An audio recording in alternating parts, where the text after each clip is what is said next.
اصل چیز جو ہے، جو ان تمام چیزوں کی بنیاد ہے، وہ ہے جو میں اکثر عرض کیا کرتا ہوں، اللہ تعالیٰ مجھے آپ کو سب کو اس پر عمل کی توفیق عطا فرمائے، وہ یہ کہ ہم اپنی سوچ کا رخ تبدیل کرنے کی ضرورت۔ ہر وقت ہم سوچتے جو رہتے ہیں، دماغ میں جو خیالات چکر کاٹتے رہتے ہیں، وہ سارے اس دنیا کی لذتوں کے لیے ہیں، دنیا کی راحتوں کے لیے ہیں، دنیا کے اسباب کے لیے ہیں، دنیا کے کاموں کے لیے ہیں۔ کس طرح مجھے زیادہ پیسے مل جائیں، کس طرح مجھے زیادہ راحت مل جائے، کس طرح زیادہ مزہ آ جائے، کس طرح مجھے دنیا میں شہرت مل جائے، کس طرح دنیا میں مجھے کوئی منصب رتبہ مل جائے۔ ساری دوڑ دھوپ، سوچ وچار سب اس طرف گھوم رہی ہے، لیکن یہ فکر کہ میں اللہ کا بندہ ہوں، میرا کوئی کام اللہ تعالیٰ کی مرضی کے خلاف تو نہیں ہو رہا، یہ فکر جو ہے یہ یا تو معدوم ہے یا اتنی دبی ہوئی ہے کہ فیصلے اس کی بنیاد پر نہیں ہو رہے۔ اس کی وجہ سے کبھی حب مال ہمیں گھیر لیتا ہے، کبھی حب جاہ گھیر لیتی ہے، کبھی ہمیں گناہوں میں مبتلا کر دیتی ہے، اور کم از کم آخرت سے تو غافل کیے ہوئے ہے ہی ہے۔ تو میرے بھائیوں،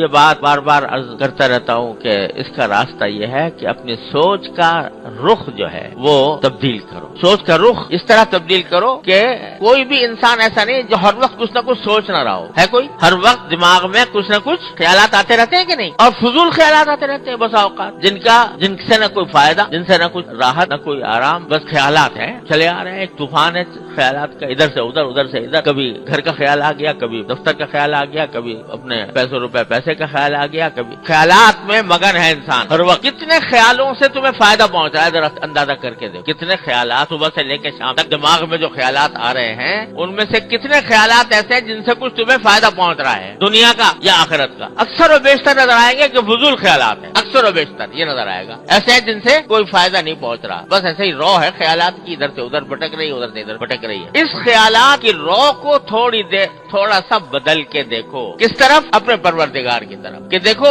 میرے پروردگار نے میرے لیے کیا کچھ نعمتیں دے رکھی ہیں، مجھے کس طرح مجھے زندگی عطا فرمائی، کس طرح مجھے آنکھیں عطا فرمائی، کس طرح مجھے کان عطا فرمایا، کس طرح مجھے بینائی عطا فرمائی، کس طرح مجھے صحت عطا فرمائی، کس طرح میں صحت مند زندگی گزار رہا ہوں، کس طرح مجھے اللہ تعالیٰ رزق دے رہا ہے، کس طرح مجھے راحت اور آرام مل رہا ہے۔ ان چیزوں کا تصور کر کے اللہ تبارک و تعالیٰ کی طرف دھیان لگا کر اس کی نعمتوں کا شکر ادا کرنے کی عادت ڈال۔ جب کبھی یہ بات ہو جائے گی تو ہر لمحے ہمارا ذہن اللہ تبارک و تعالیٰ کی طرف متوجہ رہے گا۔ یا اللہ، ابھی سردی کا موسم ہے، الحمدللہ آپ نے مجھے اچھے کپڑے دے دیے ہیں کہ جس سے مجھے راحت مل رہی ہے۔ یا اللہ، سردی کا موسم ہے، چھت کے نیچے بیٹھے ہوئے ہیں، کہیں صحرا کے اندر نہیں۔ کتنے لوگ ہیں جو بیچارے کھلے میں آسمان کے نیچے ہیں، برف باری کے اندر۔ دیکھو شام کے لوگوں کا حال پڑھ رہے ہوگے، سن رہے ہوگے کس حال میں ہیں شام کے مہاجرین۔ تو ان کا تصور کرو اور پھر دیکھو اپنے آپ کو دیکھو، ان کے مقابلے میں روٹی انہیں میسر نہیں آ رہی ہے، رات کو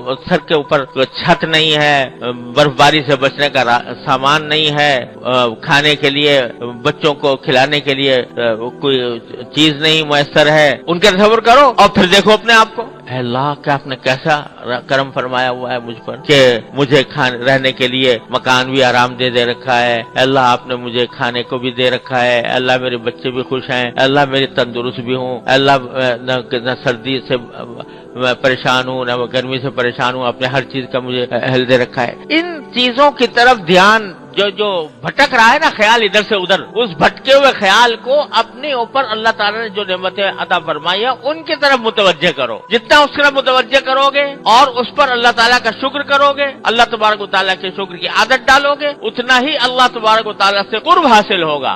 اور جب اللہ تعالیٰ سے قرب حاصل ہوگا تو یہ مال کی محبت، یہ جاہ کی محبت، یہ شہرت کی محبت، یہ منصب کی محبت، یہ سب ہیج در ہیج نظر آئیں۔ کوئی منصب، کوئی عہدہ، کوئی شہرت، یہ سب ہیج در ہیج ہو جائیں گی جب اللہ تبارک و تعالیٰ کے ساتھ یہ تعلق قائم ہوگا۔ تعلق مع اللہ تبارک و تعالیٰ سے محبت کا تعلق قائم ہو جائے گا۔ اس کی نعمتوں کو سوچو گے، اس کے ساتھ محبت پیدا ہوگی، اللہ تعالیٰ سے قرب بڑھے گا تو اللہ تبارک و تعالیٰ تمہیں اپنا صحیح معنی میں بندہ بنا دیں گے۔ پھر یہ جو دنیا بھر کے خیالات اور گناہوں کے وسوسے آتے ہیں وہ انشاءاللہ رفع ہو جائیں گے۔ پھر دنیا کی مال و دولت اور راحت اور عزت اور شہرت اور منصب اور یہ سب چیزیں جو ہیں یہ ہیج در ہیج ہو جائیں گی۔ اللہ تعالیٰ اپنے رحمت سے عطا فرمائے۔